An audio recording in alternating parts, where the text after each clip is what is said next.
তো ভাই আমি বলছিলাম বিশ্বনবী তার প্রাণের বিবি খাদিজাকে ডাক দিয়ে বলছেন, খাদিজা খুব সাবধান।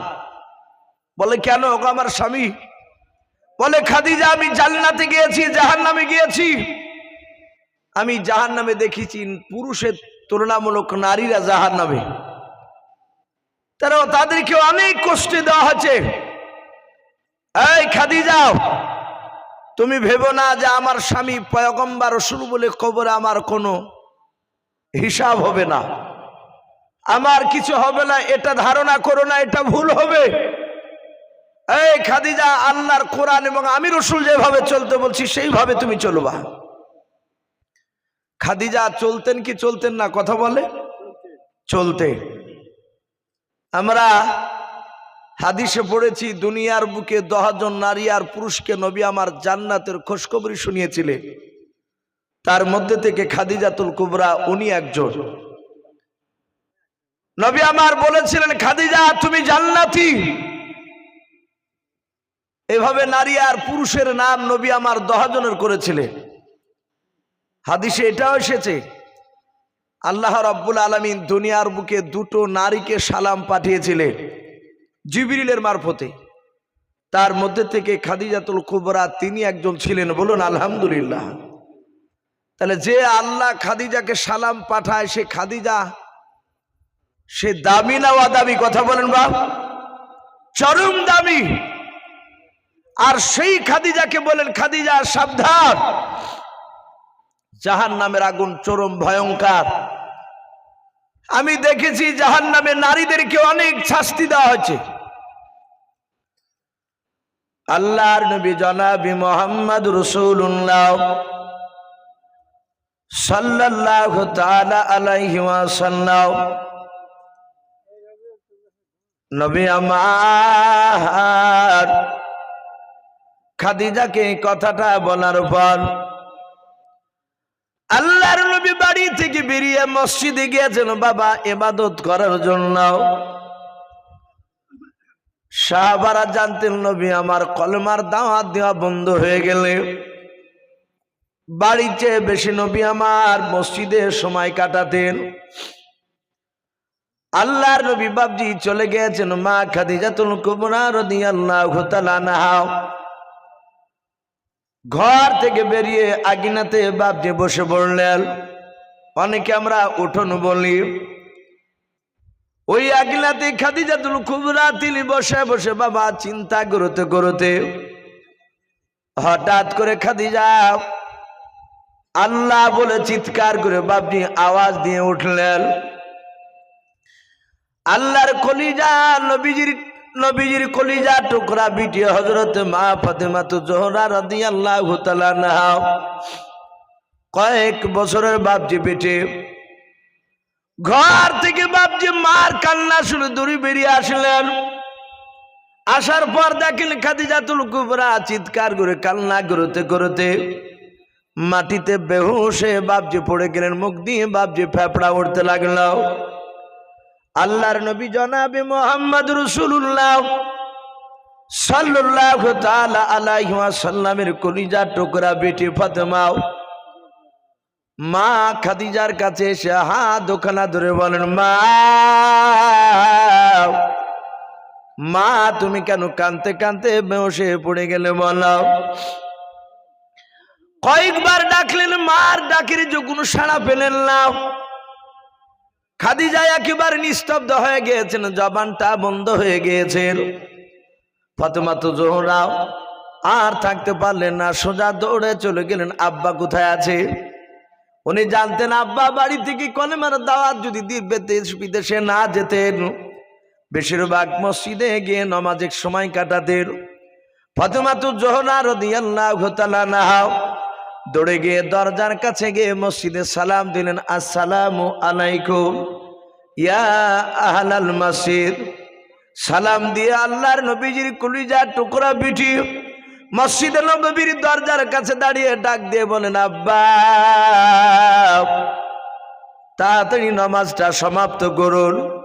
মা ফাতেমা জোহরার কান্নার আওয়াজ আল্লাহর নবী সহ্য করতে পারতেন না।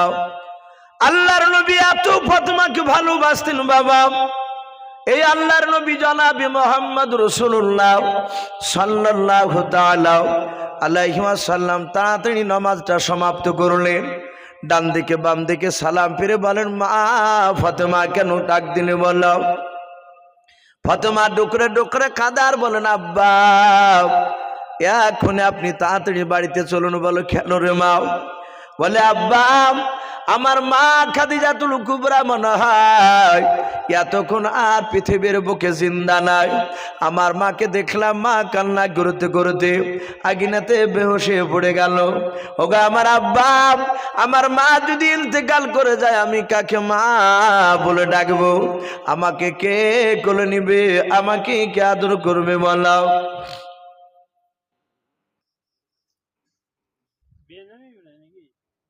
হ্যাঁ, বেনামি। বেনামিতে 1000 টাকা আল্লাহ তার দানকে কবুল করুন, বলুন আল্লাহুম্মা আমিন। এ বেনামিতে দেখো বান্দা কোথায় যে ছিল কি না ছিল দেখো দানে বোঝা গেল। এ বেনামিতে দেখো বান্দা তোমার এখানে আসিয়া 1000 টাকা দান করলো মসজিদ বানাবো বলিয়া, যার সাথে যে নিয়াতে করিয়াছে দান, দানকে কবুল করো তুমি সুবহান। অগো পানি দোয়া করি অগো বাক বাড়ি মিজানেতে নেকির পাল্লা করে দিও ভারি, আল্লাহুম্মা আমিন। ও বাপজি ভাইয়েরা, আমি আলোচনা করেছিলাম আল্লাহর নবী বলেন, ওগো ফাতেমা তোমার মা কোথায় কান্না করেছো বলো? বলে, আব্বা জান আমার মাকে দেখলাম আগুনায় কান্না করতে করতে বেহুশ হয়ে গিয়েছে। আব্বা আপনি তাড়াতাড়ি চলুন।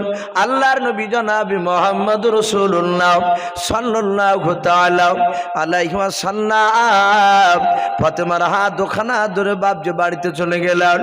আল্লাহ রাসূল খাদিজাতুল কুবরার কাছে বসে ডাক দিয়ে বলে, খাদিজা। খাদিজা ছাড়া মুখ দিয়ে কোনো বাপজি কথা বলে নাই, মুখের কোনো সাড়া বাপজি যখন পেলেন না। আল্লাহর নবী বলেন, ওগো বেটি ফাতেমা যাও ঘর থেকে তুমি ঠান্ডা পানি নিয়ে এসো। আল্লাহর নবীর বেটি ঠান্ডা পানি নিয়ে এসে দিলেন।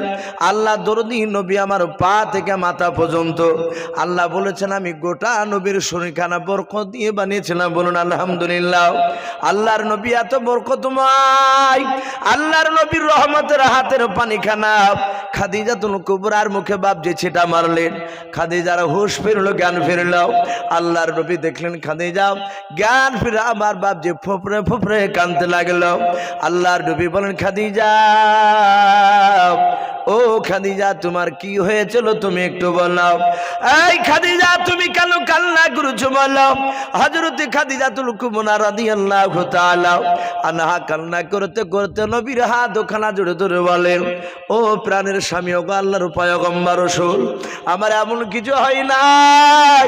আল্লাহর নবী দরুদি নবী ডাক দিয়ে বলেন, খাদিজা কান্না করতে করতে কেন তুমি বেহুশ হয়ে গিয়েছিলে বলো? খাদিজা আস্তে করে ডাক দিয়ে কাদার বলে, নবী গো আমি কেন বেহুশ হয়ে গিয়েছিলাম শুনবেন? বলে, হাও।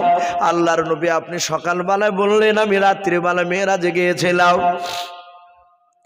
বেশিরভাগ নারীদেরকে দেখলাম জাহান্নামের আগুনে তারা জাহান্নামের আগুনে তাদেরকে শাস্তি দেওয়া হচ্ছিল। ও আল্লাহর নবী আপনি বলেছেন খাদিজা সাবধান হয়ে যাও। ওগো দরদি নবী আমার, আমাকে জাহান্নামের বান যখন করে চলে গেলেন আমি খাদিজা আগুনেতে বসে কবরের দিকে চিন্তা করতে করতে বেহুশ হয়ে গিয়েছিলাম।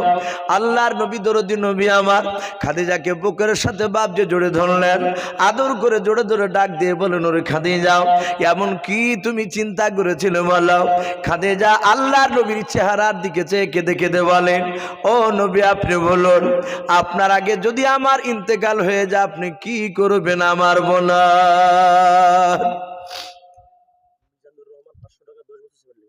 সুবহানাল্লাহ। মিজানুর রহমান 500 টাকার 10 বস্তা সিমেন্টের দাতা, বলুন মারহাবা। বলেন আরে তাকবীর। আল্লাহ তার সিমেন্টের বস্তা এবং টাকাকে দান কবুল করুন, আল্লাহুম্মা আমিন। বেনামিতে 1000 টাকা তার বোনের জন্য দোয়ার আবেদন করেছে। গো মালিক দোয়া করে সেই বেনামির বোনের কবরে আযাবকে তুমি মাফ করে দিও, বলুন আল্লাহুম্মা আমিন। তার 1000 টাকা দানকে তুমি কবুল করে নিও, বলুন আল্লাহুম্মা আমিন। ভাই রাত্রি প্রায় 1টা বাজতে চললো। যারা দিবেন ভাই তারা একজন দুজন করে আসুন আর নামটা লিখিয়ে দিয়ে যান। ইনশাল্লাহ হয়তো আর কিছুক্ষণ পর ইনশাল্লাহ আমরা আখিরি দোয়া নিয়ে আমরা বাড়ি যাবো এখান থেকে। তাই বাপজি ভাই মা বোনেরা আপনারা দেরি না করে আপনারা আসুন আর নামটা লিখিয়ে দিয়ে যান ইনশাআল্লাহ। তো ভাই আমি বলছিলাম খাদিজাতুল কুবরা ডাক দিয়ে বলছেন হুজুর আপনার আগে যদি আমার ইন্তেকাল হয়ে যায় কি করবে? আল্লাহর নবী বলেন ওরে খাদিজা তুমি যে আমার আগে ইন্তেকাল করবা এটা তো আমিও জানি না। ও খাদিজা তোমার আগে আমার ইন্তেকাল হতে পারে। খাদিজা বলে ওটা জানি কিন্তু ধরে নেন যদি আপনার আগে যদি আমার ইন্তেকাল হয়ে যায় কি করবেন বলেন? আল্লাহর নবী বলেন খাদিজা অন্য নারীর মতো তোমাকে দাফন করে দেব। খাদিজা বলে নবী গো ওই কবরের দিকে তাকিয়ে চিন্তা করতে করতে আমি বেহুশ হয়ে গিয়েছিলাম। বলে খাদিজা কেন চিন্তা করেছিলে বলো? কবর দেখে কেন তোমার এত ভয়? খাদিজা কাদার বলে নবী আপনার জবান থেকে শুনেছি আপনি বলেছিলেন খাদিজা মানুষ ইন্তেকাল করার পর মানুষকে যখন দাফন করে দেয় মাটি দিয়ে দেয় আল্লাহর নবী বলেছেন মানুষ মাটি দিয়ে আড়াই ধাপ কোন মুফাসসিরিন কেরাম লিখেছেন 40 ধাপ। ওই কবর থেকে মাটি দিয়ে যখন মানুষ বাড়ির দিকে রওনা নিয়ে নেয় আল্লাহর নবী বলেছেন খাদিজা ওই কবরে একটা প্রথমে ফেরেশতা আসবে তার নাম হবে রুম্মান আলাইহিস সালাম। খাদিজা বলে নবী ওই ফেরেশতা এসে বলবে তুমি আমলনামায় তুমি লিখো তোমার ভালো মন্দ সব তুমি লিখো। আল্লাহর নবী বলেন ওই ফেরেশতা যখন বলবে লিখো মাইয়াতকে ওই মাইয়াত ব্যক্তি বলবে আমি লেখাপড়া আমি পারবো না আমার কাছে কলম নাই কাগজ নাই। ওই ফেরেশতা ডাক দিয়ে বলবে ওরে বান্দা তোমার যে হাতের আঙুলগুলো আছে 5টা আঙুল বলে হ্যাঁ এই আঙুলগুলো কলমে পরিণত হয়ে যাবে আর তোমার সামনে যে মাটিটা আছে এটা কাগজে পরিণত হয়ে যাবে। বলুন সুবহানাল্লাহ। আল্লাহর নবী বলেন ওরে খাদিজা কয়েক সেকেন্ডের মধ্যে তার ভালো মন্দ সব লেখা হয়ে যাবে। খাদিজা বলে নবী এটা শুনেছি মানুষ সেই সময় মাইয়াতকে ফেরেশতাও ছোট্ট কাঠ আকারে বাবা গলাতে ঝুলে দেবে। আর যেমন অনেক কমিটির বাপ যে ভাইয়ের গলায় একটা কাঠ দেখতে পাওয়া যাচ্ছে স্বেচ্ছাসেবকের এইরকম কাঠ তার আমল নামায় গলায় ঝুলে দিবে। খাদিজা ডাক দিয়ে কাদার বলে নবী তারপরে আবার 2টো ফেরেশতা আসবে আপনি বলেছেন একজনের নাম নাকির আলাইহিস সালাম দ্বিতীয় ফেরেশতার নাম মুনকার আলাইহিস সালাম। কথা বে আমরা অনেক ওলামার মুখে শুনেছি মুনকার নাকির বলে না।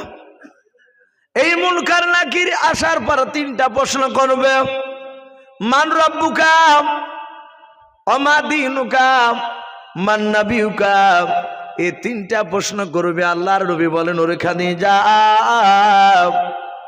ওই ফেরেশতা 2টোর 3টা প্রশ্ন উত্তর যারা দিতে পারবে কবরে তাদের কবরখানা জান্নাতে টুকরা হয়ে যাবে। বলুন আলহামদুলিল্লাহ। আর যদি উত্তর না দিতে পারে কবরখানা জাহান্নামের গর্ত হয়ে যাবে। আমার পূর্বেকার বক্তা বলছিলেন জাহান্নামের দরজার খিড়কি খুলে দেওয়া হবে। হযরতে খাদিজাতুল কুবরা রাদিয়াল্লাহু তাআলা আনহা কাদার বলে নবী ওই কবরের দিকে চিন্তা করতে করতে বেহুশ হয়ে যাচ্ছিলাম আপনার আগে যদি আমার ইন্তেকাল হয়ে যায় আপনি আমাকে দাফন করবেন বলে হ্যাঁ দাফন করার পর সবাই আপনারা চলে যাবে। ওই 2জন ফেরেশতা আসার পর যদি আমাকে 3টা প্রশ্ন করে নবী আমি ওই 3টা প্রশ্নের উত্তর যদি দিতে না পারি নবী গো তাহলে জাহান্নামের আগুন আমি সহ্য করতে পারবো না আমাকে ফেরেশতারা চিনতে পারবে না। আল্লাহর নবী কাদার বলেন ওরে খাদিজা যেভাবে তুমি আমাকে মহব্বত করো আল্লাহর কোরআনকে যেভাবে তুমি মহব্বত করো মানো ওরে আমার খাদিজা আমি পয়গম্বর রাসূল কথা দিয়েছি শুনে নাও কোন ফেরেশতা তোমার সাথে কবরে বেয়াদবি করবে না। বলুন সুবহানাল্লাহ। কেউ বেয়াদবি করবেন। আল্লাহ রাসূল বলেন, খাদিজা তুমি কেঁদো না। কিন্তু খাদিজাতুল কুবরা বাপজি কান্না বন্ধ হয় নাই। আল্লাহর নবীকে ডাক দিয়ে বলে, নবী আমি কান্না বন্ধ করতে পারি, আমার কয়েকটা যদি শর্ত মেনে নেন। নবী বলেন, ওরে খাদিজা কয়েকটা শর্ত তুমি যা বলবা সব আমি মেনে নেব। সর্বপ্রথম খাদিজা বলেছিলেন, নবী আমার ইন্তেকাল যদি হয়ে যায়, আপনার আগে নবী শুনে নেন, আপনি যখন আমাকে গোসল বানিয়ে কাফন পরাবেন, ও নবী আপনি কথা দেন ওই কাফনের ভিতরে আমাকে যখন কাফন দিয়ে জোড়ে রাখবেন ঢাকবেন, আল্লাহর নবী আপনি কথা দেন আপনার শরীরের পাঞ্জাবির এক টুকরা ছিটখানা কেটে কিংবা যে চাদরটা আপনি ব্যবহার করেন নবী গো, ওই চাদরের এক টুকরা ছিট কেটে নবী আপনি কথা দেন আপনি আমার কাফনের ভিতরে চাদরের ছিটখানা কিংবা পাঞ্জাবির ছিটখানা আপনি ভরে দেবেন কিনা? বল সুবহানাল্লাহ। নবী কাঁদতে লাগলেন। আল্লাহর নবী বলেন, এই খাদিজা তোমার কাফনের ভিতরে আবার পাঞ্জাবির ছিট কিংবা চাদরের ছিট এক টুকরা ভরে দিতে হবে? বলে হ্যাঁ। ভাইরা আমার, বাবা জীবনেরাও, আমার বলার উদ্দেশ্যে ঘটনা অনেক আছে, ওদিকে যাব না। আল্লাহ রাসূলের বিবি খাদিজা নবীর এক টুকরা বাবজি শুধু পাঞ্জাবির জন্য হাউমা করে কেঁদেছিলেন, নবীর কাছে ওয়াদা করেছিলেন, আল্লাহর নবীকে ওয়াদা করে নিয়েছিলেন। কিন্তু হযরত বিশ্ব নবী আমার ওমরকে ডাক দিয়ে বলেন, ওমর আমার ইন্তেকাল করানোর পর আমার এই পাঞ্জাবি খানা জুব্বা খানা ওমর নয়, তোমার কাছে তুমি যত্ন করে রেখে দেবা। বলুন সুবহানাল্লাহ। ওমর ভাগ্যবান কি ভাগ্যবান না? কথা বলেন, ভাগ্যবান। হাদিসে এসেছে একজন সাহাবার কাছে রাসূলুল্লাহর একটা দাড়ি ছিল, পাকা দাড়ি। সাহাবা বলছেন, যতদিন দাড়িটা ছিল আমাকে সেন্ট ব্যবহার করতে হয়নি, ওই দাড়ি থেকে মুশকে আম্বার নাই খুশবু বের হতো। হ্যাঁ, তো বরকতময়। আবার সাহাবারা বলছেন, মানুষের কারো পেটে ব্যথা হলে আমি দাড়িটা ডুবিয়ে দিয়ে পানি দিতাম, পানি খেত, কার পেটের ব্যথা ভালো হয়ে যেত। বলুন আলহামদুলিল্লাহ। সেই নবীর গোটা পাঞ্জাবি ওমর। ওমর হাসছেন যে আমি বিরাট সৌভাগ্যবান। নবী বললেন, ওমর পাঞ্জাবি তোমার কাছে রাখবা, কিন্তু ব্যবহার করতে পাবা না তুমি। কিন্তু এই ওমর, আমার ইন্তেকাল করার পরে মদিনার বাহির থেকে একটা আল্লাহর পাগল আসবে আমার কবরখানা জিয়ারত করতে। পাগলটার নাম হবে ওয়াইস করুনি। নাম শুনেছেন? ওয়াইস করুনি। এই ওমর, ওই ওয়াইস করুনিকে আমার জুব্বাটা দিবা, তাকে ব্যবহার করতে। বলুন সুবহানাল্লাহ। ওমরের মনটা ভারী হয়ে গেল। ওমর পেলেন না ব্যবহার করতে। কে পেলেন একটু জোরে বলে? ওয়াইস করুনি।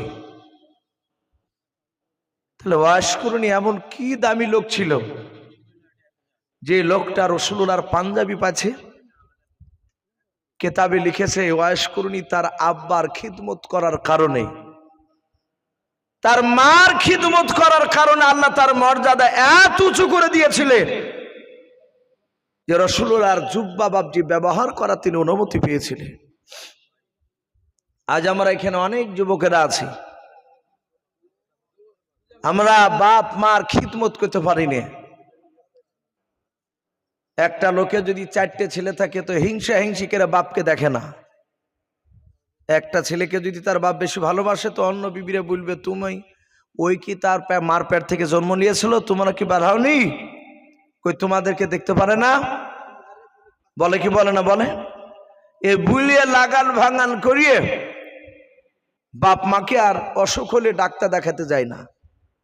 পাড়ার লোক যদি বলেছে তোমার বেটা কাশ, তোমার বাপ কাশে বাড়াইছে, ডাক্তারখানায় নিয়ে যাওয়া, বলে ওয়া আরো বেটা আছে দেখুক কানা।